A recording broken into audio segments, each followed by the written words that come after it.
श्री हयग्रीव स्तोत्रम्।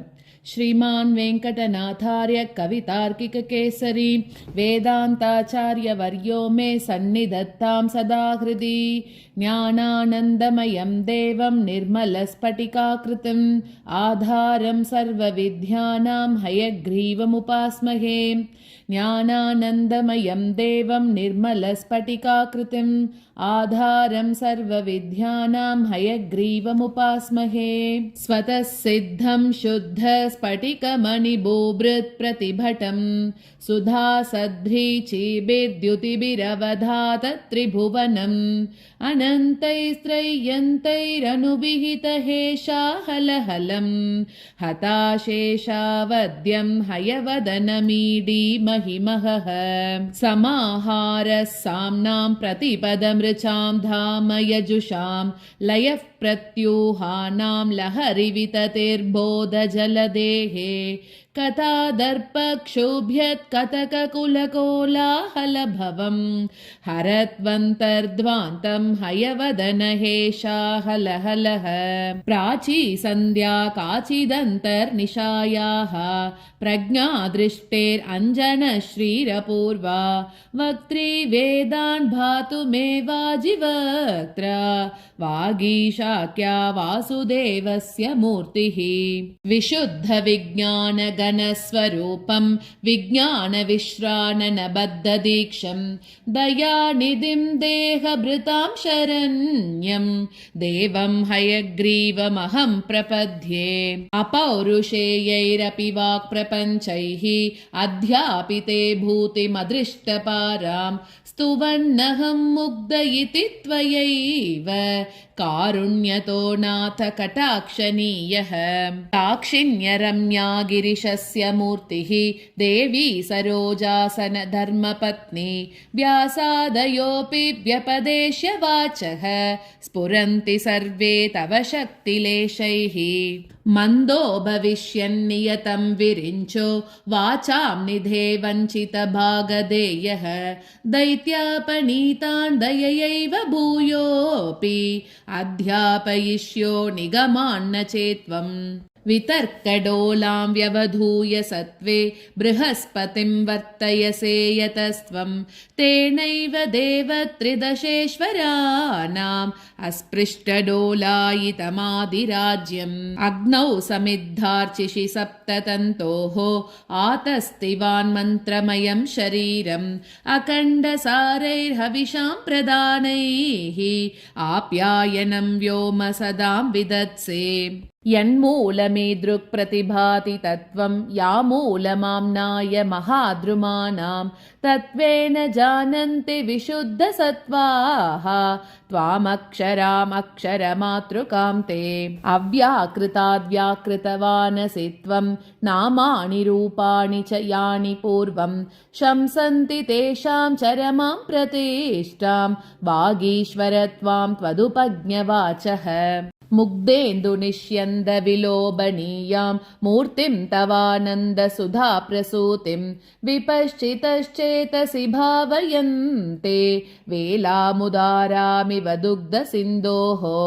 मनोगतं पश्यति यः सदा त्वां मनीषिणां मानसराजहंसं स्वयं पुरोभावविवादभाजः किं कुर्वते तस्य गिरो यथार्हम्। अपि क्षणार्धं कलयन्ति ये त्वाम् आप्लावयन्तं विशदैर्मयूकैः वाचां प्रवाहैरनिवारितैस्ते मन्दाकिनीं मन्दयितुं क्षमन्ते। स्वामिन् भवध्यानसुधाभिषेकात् वहन्ति धन्याः पुलकानुबन्धम् अलक्षिते क्वापि निरूढमूलम् अङ्गेष्विवानन्दतुमङ्गुरन्तम्। स्वामिन् प्रतीचा हृदयेन धन्याः त्वध्यानचन्द्रोदयवर्धमानम् अमान्तमानन्दपयोधिमन्तः पयोभिरक्ष्णां परिवाहयन्ति। स्वैरानुभावास्त्वदधीनभावाः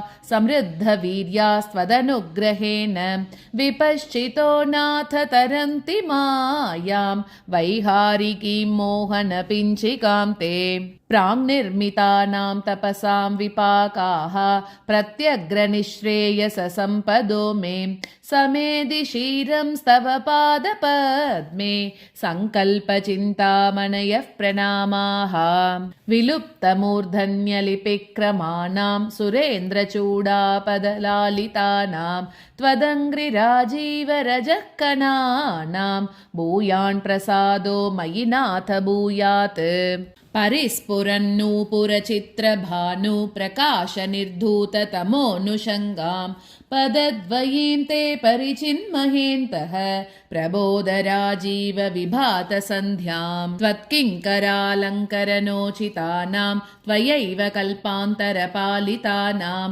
मञ्जुप्रनादं मणिनूपुरं ते मञ्जूषिकां वेदगिरां प्रतीमः सञ्चिन्तयामि प्रतिबाधशास्तान् सन्दुक्षयन्तं समयप्रदीपान् विज्ञानकल्पद्रुमपल्लवाभं व्याख्यानमुद्रा मधुरं करं ते चित्ते करोमि स्फुरिताक्षमालं सव्येतरं नाथकरं त्वदीयं ज्ञानामृतोदञ्जनलं पटानां लीलाघटीयन्त्रमिवाश्रितानां प्रबोधसिन्दूररुणैः प्रकाशैः प्रवालसङ्गादमिवोद्वहन्तं विभावये देवसपुस्तकं ते वामं करं दक्षिणमाश्रितानां तमांसि भित्त्वा विशदैर्मयूकैः सम्प्रीणयन्तं विदुषश्चकोरान् निशामये त्वां नवपुण्डरीके